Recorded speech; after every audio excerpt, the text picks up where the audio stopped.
লাশ যখন খাটের মধ্যে কবরস্থানের দিকে নেয়, কসম আল্লাহর নবী সাল্লাল্লাহু আলাইহি সাল্লাম বলেন, নাফরমান পাপীর লাশ যখন কেউ কাঁধে তুলে খাটের মধ্যে করে কবরস্থানের দিকে রওনা দেয়, আল্লাহর কসম নবী বলছে সে চিৎকার দেয় আর বলে, ইয়া ওয়াইলাহা আইনা তাযহাবুন, হায় আমার মন্দ কপাল, তোমরা আমারে কই নিয়ে যাচ্ছ, কেন ওইদিকে নিয়ে যাচ্ছ?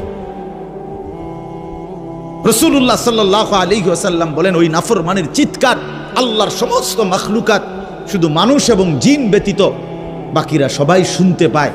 ওয়ালাউ সামিআল ইনসানু লাসাইকা, নবীজি বলেন মানুষ যদি একবার শুনতো, সাথে সাথে সমস্ত মানুষ চিৎকার দিয়ে বেহুশ হয়ে পড়ে যেত,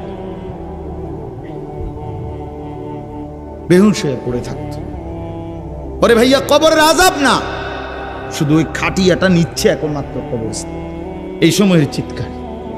আমরা কিতাবে পড়ছি, যদি একবার জীবনে কোনো মহল্লার কোনো মানুষ কোনো নাফরমানের লাশের চিৎকার একবার শুনতো, খোদার কসম, আল্লাহর কসম, তো মানুষ আর কারো জানাজা দিত না, কাউরে আর দাফন করতো না, কারো লাশ আর কাঁধে নিত না যদি চিৎকার মারে। কথা বুঝেন নাই? তো মানুষের লাশ পড়ে থাকতো, পচে গলে যেত। আল্লাহ তাআলা দয়া করছেন আমাদের উপর, দয়া করেছেন আল্লাহ তাআলা, দয়া করেছেন আমাদেরকে। এজন্য আপনাদের কাছে বলি, আমি সহ আপনারা সবাই আমরা এই কথা ভাবতে শিখি যে আখিরাত নিশ্চিত। ছেলেরা আমার, ভাইয়া, কেন এই রং তামাশার এই জিন্দেগি? এক ওয়াক্ত নামাজ পড়তে চাও না, চুল থেকে নিয়ে পায়ের নখ পর্যন্ত রাসূলুল্লাহ সাল্লাল্লাহু আলাইহি ওয়াসাল্লামের কোনো নমুনা নাই, সাহাবায়ে কেরামের কোনো নমুনা নাই, কোরআনুল কারীমের একটি শব্দের সাথে তোমার কোনো সম্পর্ক নাই, নবী সাল্লাল্লাহু আলাইহি ওয়াসাল্লামের 23 বছরের জিন্দেগির সাথে তোমার কোনো সম্পর্ক নাই। এ কেমন জিন্দেগি ভাইয়া? এ কেমন জিন্দেগি? মসজিদে এশার নামাজ চলতেছে, ওরা স্বেচ্ছাসেবকের কার্ড গায়ে দিয়া সবাই দাঁড়ায় আছে এখানে, তো তোমগো নামাজ কোন দিন? তোমরা যুবক বৃন্দ যে আয়োজন করলাম ভাইয়া, তো তোমাদের নামাজ কোন দিন হবে? একটি সেজদার সামনে আমার মতো 100 মৌলবী, 1 কোটি মৌলবীর কি অর্থ আছে? আমি আসলেই কি আর না আসলেই কি?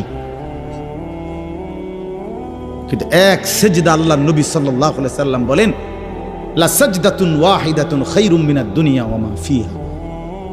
একটি সেজদা, নবীজি বলেছেন, একটি সেজদা উম্মত দুনিয়া এবং দুনিয়ার মধ্যে যা আছে সবকিছুর চাইতে উৎকৃষ্ট, খায়ের। সেই সেজদাটা যার ছুটে গেছে, সে কি পরিমাণ বদনসিব। আল্লাহর নবী সাল্লাল্লাহু আলাইহি ওয়াসাল্লাম বলেন, আকরাবু মা ইয়াকুনুল আবদু মির রাব্বিহি ওয়া হুয়া সাজিদ। নবীজি বলেন, বান্দা আল্লাহ তাআলার সবচেয়ে ঘনিষ্ঠ হয়, আল্লাহর কাছে যায় বান্দা সবচেয়ে বেশি যখন সে সেজদা করে। কি করে ভাইয়া?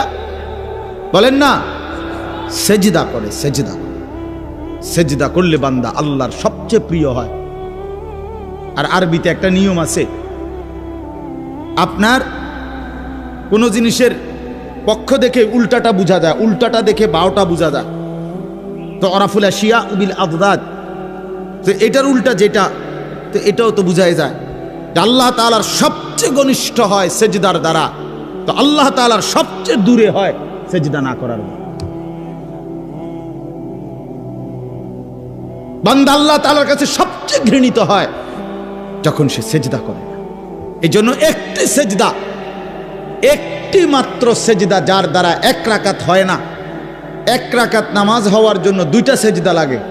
একটি সেজদা না করার কারণে কিতাবের কোনো বর্ণনা আছে, ইমাম কুরতুবী বলছেন 80,000 বছর ইবলিস আল্লাহর বন্দেগী করছে, তা 80,000 বছর ইবাদতের পরে গিয়েও একদিন একবার আল্লাহ তাআলার একটা হুকুম সেজদা, একটা সেজদা করে নাই। তো আল্লাহ তাআলা অনন্তকালের জন্য তাকে মরদুদ মালউন, শয়তান ইবলিস তারে রাজিম, অভিশপ্ত বানায় দিছে, অভিশপ্ত বানায় দিছে। আরে অপদার্থ সন্তান, এই নওজোয়ান, তুই কতগুলো সেজদা দেস নাই নাফরমান, তুই কত বড় শয়তান, কত বড় শয়তান বেটা, তুই ছোটখাটো শয়তান বেটা, তো ওই শয়তানের থেকে বড় শয়তান বেটা। ওই শয়তান তো একটা সেজদা করে নাই।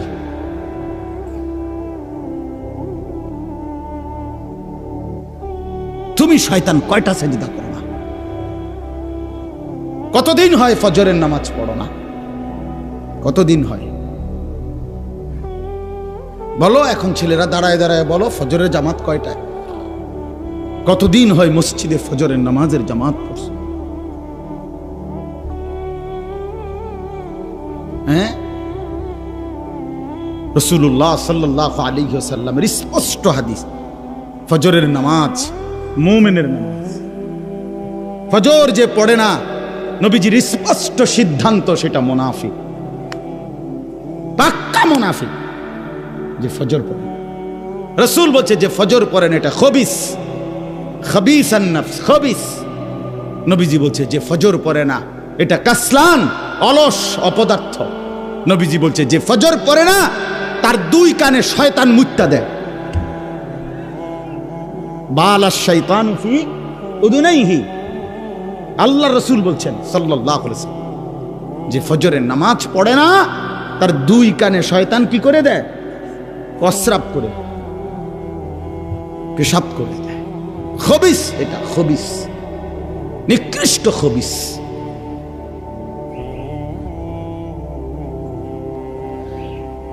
মান কাসুরা সালাতুহু হাসুনা ওয়াজহুহু, নবীজি বলে যে নামাজ বেশি পড়ে আল্লাহ তাআলা তার চেহারা সৌন্দর্যময় করে। যার নামাজ যত বাড়বে তার চেহারার নুরানিয়াত, সৌন্দর্য তত বাড়বে। হোক না সে কালো, হোক না সে নিগ্রু, কিন্তু তার চেহারা মায়াময়। বেলাল তো ছিল কালো, আল্লাহ তাআলার কাছে দামি। আবু লাহাব তো ছিল শুধু সুন্দর না, সুন্দরের আব্বা, সুন্দরের আব্বা। আবু লাহাব শব্দের অর্থ হইল সুন্দরের বাপ। আবু লাহাব একবার টকটুকিয়া সুন্দর ছিল, বেশি সুন্দর ছিল আবু লাহাব। আবু লাহাবের নাম আবু লাহাব না, আব্দুল উজ্জা, ওইটা ছিল তার মূল নাম। আর আবু লাহাব তার উপাধি, মানে এত বেশি সুন্দর ছিল, টকটকে সুন্দর। অথচ সে আল্লাহ তাআলার কাছে কি পরিমাণ ঘৃণিত! কি ভাই, বেলাল কি পরিমাণ প্রিয়, কি পরিমাণ প্রিয়!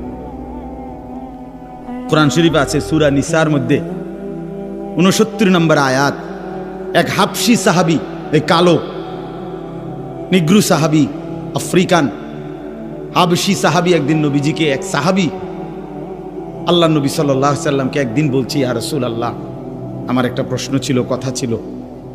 আল্লাহ নবী সাল্লাল্লাহু আলাইহি সাল্লাম বলেন, বলো। বলছে, ইয়া রাসূলুল্লাহ, আপনি অনেক সুন্দর, আমি একদম কালো, আপনার সৌন্দর্যের সাথে আমার চেহারা সুরতের তো কোনো তুলনাই নাই। আপনি অনেক গুণের অধিকারী, আমার কোনো গুণে নাই, আপনার সাথে আমার কোনো তুলনাই নাই। কিন্তু আমার একটা সান্ত্বনা তো আছে দুনিয়াতে, যে আমি যখনই আমার মনটা চায়, আমি শত কালো হই, শত দুর্বল হই, সামান্য মানুষ হই, তা আমি আপনারে দৌড়াই আইসা দেখি, আর আপনারে দেখলে আমার দিল শান্ত হয়ে যায়। এখন আমার প্রশ্ন হইল, হাসরের ময়দানে তো আপনি আল্লাহ তাআলার উচ্চ জান্নাত, সর্বোচ্চ জান্নাতে চলে যাবেন, কারণ আপনি তো সর্বশ্রেষ্ঠ। আপনারে তো আল্লাহ জান্নাত দিবে, সর্বোচ্চ জান্নাত। আর আমারে দিবে কিনা তার কোনো নিশ্চয়তা নাই। যদি দেয়ও তো দিব, যে কোনো একটা জান্নাতেই তো দিব, আমারে দিল। দয়া করে যদি আল্লাহ দেয়, তখন সেইটা তো আর আপনি যেখানে থাকবেন ওইখানে না। তাহলে এখন আমার প্রশ্ন হলো, ইয়া রাসূলুল্লাহ, এখন তো আমি শত দুর্বল হওয়ার পরেও কোনো দিক থেকে আপনার সাথে আমার তুলনা নাই, তারপরেও আমি দৌড়াইয়া আইসা আপনারে দেখতে পাই।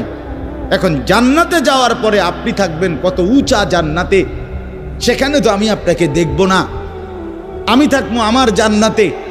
ইয়া রাসূলুল্লাহ, আল্লাহর কসম নবী, এই জান্নাতে গিয়েও যদি আমি আপনাকে না দেখি, তো ওই জান্নাতে থাকাটাও তো আমার জন্য কষ্টকর হয়ে যায়।